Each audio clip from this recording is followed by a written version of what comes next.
এরকম চেকপোস্ট কার্যক্রম চলে এবং আমরা এটা কন্টিনিউ করব। রোডে চলাচল করতেছি, তো আমাদের দরকার তো এরকম চেক আউট করা। পবিত্র ঈদুল আজহা কিন্তু সন্নিকটে, আর পবিত্র ঈদুল আজহা উপলক্ষে কিন্তু আমরা দেখছি যে আইন শৃঙ্খলা রক্ষাকারী বাহিনী তারা কিন্তু জনগণের নিরাপত্তার জন্য বিভিন্ন সময় বিভিন্ন জায়গায় চেকপোস্ট পরিচালনা করে যাচ্ছে। এর ধারাবাহিকতা আমরা দেখছি যে টাঙ্গাইলের র্যাব সিপিসি 3 তারা কিন্তু টাঙ্গাইল রাবনা বাইপাসে যে ওভারব্রিজটির নিচে কিন্তু আজকে তারা চেকপোস্ট পরিচালনা করছে। আর চেকপোস্টে আমরা দেখছি যে মোটরসাইকেল গাড়ি এবং প্রাইভেট কার সহ যতগুলো গাড়ি আছে প্রত্যেকটা গাড়ির যে কাগজপত্র সঠিক আছে কিনা এবং দূর দূরান্ত থেকে গরু যারা পাইকাররা আসছেন এবং গরু বিক্রি করার জন্য যারা আসছেন তারা নিরাপদে সে হাটে যেতে পারতেছেন কিনা এবং আরও আদার্স যে বিষয়গুলো আছে সেই বিষয়ের উপরে ভিত্তি করে কিন্তু তারা চেকপোস্ট পরিচালনা করছে। আর চেকপোস্টে আমরা দেখছি যে সাধারণ যে মানুষগুলো তারা বলছে এই ধরনের চেকপোস্ট পরিচালনা করলে যারা খারাপ মানুষ অর্থাৎ যারা দুষ্কৃতী তারা কিন্তু অনেকটাই নিষ্ক্রিয় হয়ে পড়বে, কারণ চেকপোস্ট যদি নিয়মিত পরিচালনা করা হয়ে থাকে। রোডে চলাচল করতেছি, তো আমাদের দরকার তো এরকম চেক আউট করা।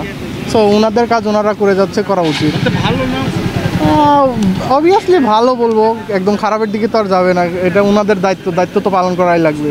এবং আমরা টাঙ্গাইল র্যাবের যিনি দায়িত্বপ্রাপ্ত আছেন তার সাথে আমরা কথা বলছিলাম, তিনি বলছিলেন তাদের এটা নিয়মিত একটি চেকপোস্ট এবং নিয়মিত তারা পরিচালনা করে যাচ্ছে।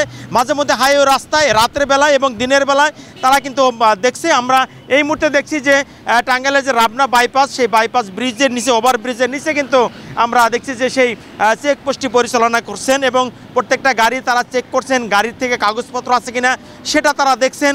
এবং মানুষ কিন্তু সাধারণ মানুষগুলো বলছিলেন যে এই চেকপোস্টগুলো দরকার আছে, কারণ হলো যে যারা দুষ্কৃতী তারা কিন্তু কোনোভাবেই এখান থেকে রেহাই পাবে না। আমরা সেই কথাটাই কিন্তু আমরা শুনছিলাম র্যাবের যিনি দায়িত্বপ্রাপ্ত আছেন টাঙ্গাইলের। আমাদের নিয়মিতই চেকপোস্ট করা হয়। আমরা প্রতিদিন রাতেই হাইওয়ের সিকিউরিটির জন্য আমরা চেকপোস্ট করে থাকি রাতের বেলা। দিনের বেলা এখন যেহেতু গরুর হাট চলতেছে এবং আমাদের বেশ কিছু ঘটনা এলাকায় ঘটে, তো এই জন্য আমাদের রুটিন চেকপোস্টের অংশ হিসেবে আমরা আজকে এখানে চেকপোস্ট করতেছি। আগামী দিন অথবা এরপরে হয়তো অন্য জায়গায় একটা করব।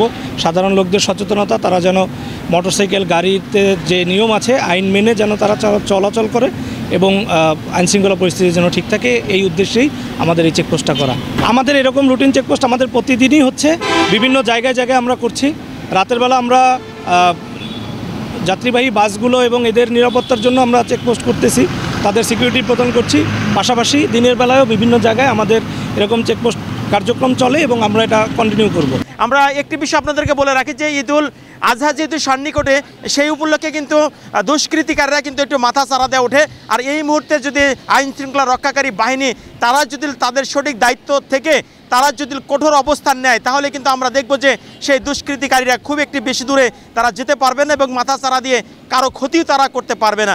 আমরা এই চেকপোস্টকে স্বাগত জানাচ্ছি এবং এই চেকপোস্ট যেন নিয়মিত পরিচালিত হয় এবং এই চেকপোস্টের মাধ্যমে যেন মানুষ সচেতনতা তৈরি করে। একটি কথা তিনি বলছিলেন যে যারা মোটরসাইকেল নিয়ে বের হবেন, যারা গাড়ি নিয়ে বের হবেন, অবশ্যই আপনি কাগজপত্র নিয়ে আসছেন কিনা, আপনার হেলমেট সঠিক আছে কিনা এবং কাগজপত্র ঠিক আছে কিনা, এগুলা সব কিছু হাতে নিয়েই আপনারা সাথে নিয়েই বের হবেন।